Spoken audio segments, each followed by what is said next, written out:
میں نے کئی دفعہ ایک واقعہ سنایا ہے، یہاں پہ 2008-9 کی بات ہے، کچھ بریلوی بھائی آ گئے.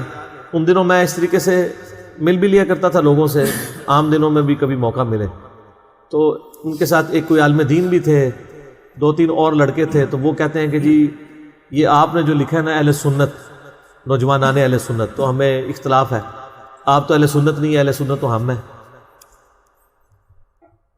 تو میں نے کہا جی انہیں چیک کر لینا، کیڑا مسئلہ ہے اہل سنت چیک کرنے کا؟ میں نے کہا مجھے بتائیں قرآن کے بعد قرآن کے عقیدے تو چھوڑ دینا، وہ تو آپ کو ہضم ہی نہیں ہوگا کہ قرآن تو آپ کہتے ہیں قرآن دیس ڈائریکٹ نہ پڑھو بندہ گمراہ ہو جاتا ہے.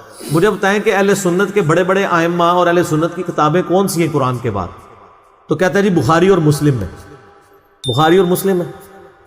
تو میں عثمان بھائی نے کہا جی ذرا وہ تو بخاری مسلم بریلویاں دی لے کے آ جاؤ، یہی ہو سکتا ہے نا آخری. تو بریلوی اور کہتا ہے کہ ہماری کتابیں بخاری مسلم، تو میں کہہ رہا ہوں لے آ. تو میں نے کہا بخاری مسلم میں پڑھوں گا، تیری نماز بھی دیکھوں گا بخاری مسلم میں لکھی ہوئی ہے اور میری بھی.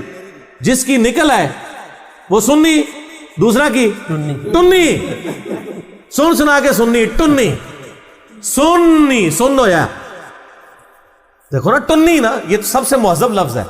مجھے تو کوئی موٹی سی گالی ادبی دینی چاہیے اس کے جواب میں کہ منافقت کر رہے ہو تم لوگ، سنیت کا لبادہ اوڑا ہوا ہے، مٹن کڑھائی لکھی ہے اور اندر خنزیر بیچ رہے ہو.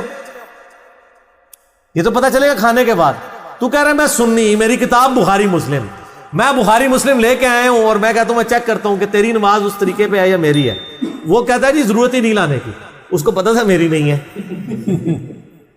وَأَنْتُمْ تَعْلَمُونَ، اللہ تعالیٰ ماتا نا علماء یہود کو تم جانتے تو ہو یہ وہی نبی ہے.